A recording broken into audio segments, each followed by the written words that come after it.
श्रीराम समर्थ. महायोगपीठे तटे भीमरथ्या वरं पुंडरीकाय दातुं मुनीन्द्रैः समागत्य तिष्ठन्तमानन्दकन्दं परब्रह्मलिंगं भजे पांडुरंगम. श्रोते हो नमस्कार. श्री गणेशाला, शारदेला, समर्थ सद्गुरू संत सज्जनांना वंदन करून करूया वारी मनाची, गाऊ गाथा संतांची. श्रोते हो, भूवैकुंठ पंढरपूर संतांचं माहेरघर, जिथे प्रत्यक्ष उभा चैतन्याचा गाभा. त्या अलौकिक चैतन्याच्या दर्शनाची, भेटीची प्रचिती माऊली म्हणतात. रूप पाहता लोचनी सुख झाले हो साजणी. साजणी म्हणजे कोण? तर मेरूच्या शिखरी 17वी सुंदरी वैकुंठ पंढरी नांदत असे. पंचज्ञानेंद्रिय, पंचकर्मेंद्रिय, पंचप्राण, 16व मन आणि 17वी बुद्धी. ज्या भगवंताकडे बघितल्यावर, ज्या चैतन्याकडे बघितल्यावरती त्या बुद्धीला आनंद झाला, तो हा विठ्ठल बरवा, तो हा माधव बरवा. श्रोते हो, माऊलींनी तो हा असं विशेषण वापरलंय. तो हा म्हणजे कोण? तर जो यापूर्वीही भेटलाय, यापूर्वीही आमची त्याची ओळख आहे, तो हा. तो तेव्हाही भेटला, तो आताही भेटला, तोच तो चैतन्याचा गाभा. अहो, काय त्याचं वर्णन तुकाराम महाराजांनी केलंय. सुंदर ते ध्यान उभे विटेवरी, करकटावरी ठेवोनिया, करकटावरी ठेवोनिया, करकटावरी ठेवोनिया. तुळशी हार गळा कासे पितांबर, आवडे निरंतर हेची ध्यान. मकर कुंडले तळपती श्रवणी, कंठी कौस्तुभमणी विराजेत. तुका म्हणे माझे हेची सर्व सुख, तुका म्हणे माझे हेची सर्व सुख. पाहिण श्रीमुख आवडीने, पाहिण श्रीमुख आवडीने, पाहिण श्रीमुख आवडीने. सुंदर ते ध्यान उभे विटेवरी, करकटावरी ठेवून या. श्रोते हो, काय तुमचं माझं भाग्य की ते निर्गुण निराकार चैतन्य सगुण साकार रूपामध्ये पंढरपूरला उभं आहे, जे आपल्या साध्या चर्मचक्षुंनी सुद्धा आपल्याला बघता येतं. म्हणून संत आवर्जून तुम्हाला मला वारंवार सांगतात की पंढरीसी जारे आल्यानो संसारा, दिनांचा सोयरा पांडुरंग. एकदा तरी पंढरपूरला गेलं पाहिजे, एकदा तरी पंढरपूरला गेलं पाहिजे. का? सुखाला गी करीसी तळमळ, तरी तू पंढरीसी जाई एक वेळ. एकदा तरी पंढरपूरला गेलं पाहिजे, एकदा तरी त्या भगवंताचं डोळे भरून दर्शन घेतलं पाहिजे. काय होईल हो त्यानी? मागील परिहार पुढे नाही शीण, झालिया दर्शन एक वेळा. एकदा तरी भगवंताचं दर्शन झालं तर जन्मजन्मांतरीचं दुःख दूर होईल. तुकाराम महाराज म्हणालेत ना, तुका म्हणे जाय एक वेळ पंढरी, तयाची ये घरी यम नये. एकनाथ महाराज म्हणतात, जाता पंढरीसी सुख वाटे जीवा, आनंदे केशवा भेटताची जाता पंढरीसी. समर्थ रामदास स्वामी म्हणतात, पंढरी ऐसे तिन्ही ताळी, क्षेत्र नाही भूमंडळी. पंढरपूरसारखं क्षेत्र त्रिभुवनात सापडणार नाही. अहो, दुरुनी देखता कळस, होय अहंभावनाश. अहो, पंढरीमध्ये जाऊन भगवंताच्या मंदिराचा कळस जरी डोळ्यांनी पाहायला मिळाला तरी अहंभावाचा नाश होणार.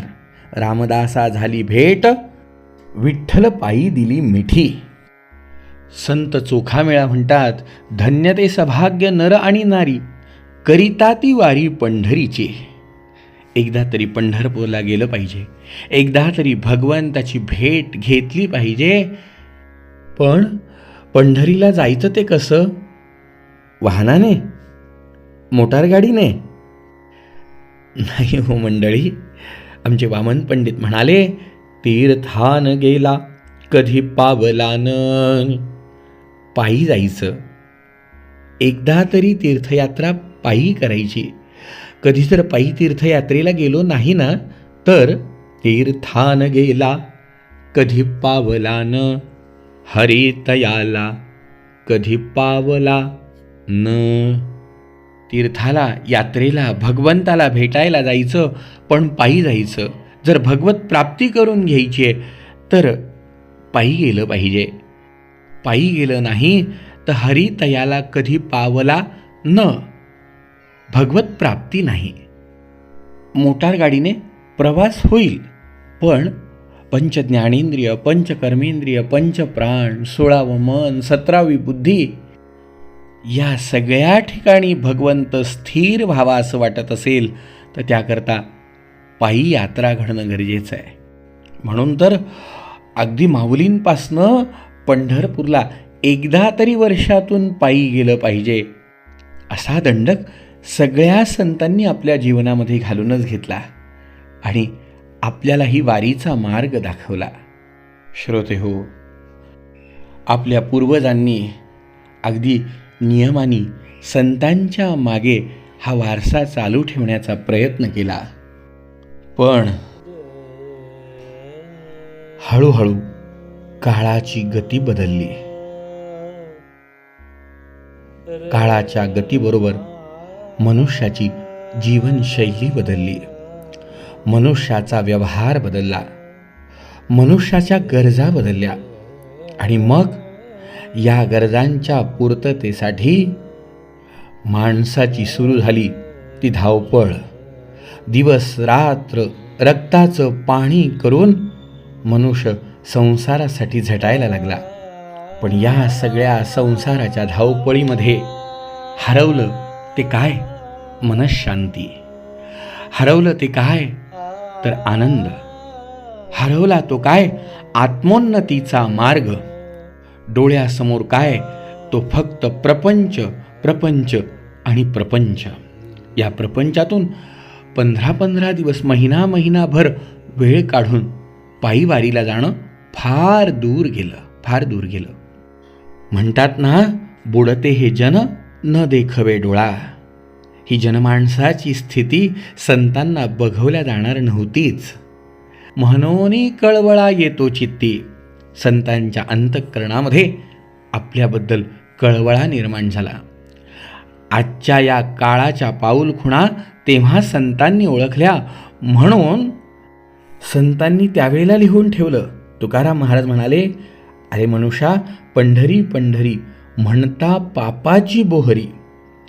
मला पंढरपूरला जायचंय, मला पंढरपूरला जायचंय एवढं म्हणालात जरी तरी हळूहळू पापाची बोहरी, पापाचा नाश व्हायला लागेल. संत चोखामेळा म्हणाले, एक वेळा पंढरी वाचे जो उच्चारी, मोक्ष त्याचे घरी नांदत असे. अरे, एकदा जरी पंढरपूरला जायचं असं वाचेनी उच्चार केला, मनामध्ये जरी आलं की आपल्याला पंढरपूरला जायचंय, तर मोक्ष त्याचे घरी नांदत असे. म्हणून तुकाराम महाराज हात जोडून म्हणाले, मना एक करी म्हणे मी जाईल पंढरी, उभा विटेवरी तो पाहेन सावळा. एकदा तरी मनाने तरी मी पंढरीला जाईल. देहाने जाईल तेव्हा जाईलच, पण एकदा मनाने मी पंढरीला जाईल. खरं सांगायचं तर एकनाथ महाराज आवर्जून म्हणाले, काया ही पंढरी आत्मा हा विठ्ठल, नांदतो केवळ, नांदतो केवळ पांडुरंग. काया ही पंढरी आत्मा हा विठ्ठल, भाव भक्ती भीमा उदकते वाहे भाव भक्ति भीमो भाव भक्ति भीमा उदकते वाहे बरवा शोभता है बरवा शोभता है पांडुरंग काया ही पंढरी आत्मा हा विठ्ठल देखिली पंढारी देहिर्जनी वारी देखिली पंढारी पंढारी पंढारी देखिली पंढारी देहिर्जनी वारी एका जनार्दनी वारी कारी काया ही पंढरी ही काया हा नरदेह प्राप्त झालाय ना, अहो ही पंढरीच आहे. काया ही पंढरी आत्मा हा विठ्ठल नांद तो केवळ पांडुरंग, तो पांडुरंगच आहे हो. हा पांडुरंग इथे चंद्रभागा सुद्धा आहे. ती चंद्रभागा भावभक्ती भीमा उदकते वाहे बरवा शोभत आहे पांडुरंग. इथे दया क्षमा शांती हे वाळवंट आहे. मिळाला असे थाट वैष्णवाचा. इथे भगवंताची पूजा करण्यासाठी ज्ञान ध्यान पूजा विवेक आनंद हाची वेणुनाद शोभत असे. दश इंद्रियांचा एक मेळा केला. इथे गोपाळ काल्याचा आनंद घेता येतो. अहो देखिली पंढरी देही जनी वनी आणि एका जनार्दनी वारी करी. एकनाथ महाराज म्हणतात ही सुद्धा वारी करता येण्यासारखी आहे. मनाची वारी या देहात असलेल्या पंढरीमध्ये मनाची वारी फार महत्त्वाची आहे श्रोते हो, फार महत्त्वाची आहे. म्हणून तर आपण शरीराने जरी वारीला जाऊ शकत नसलो तरी मनाने वारी करूया. एकदा मनाची वारी करून बघूया.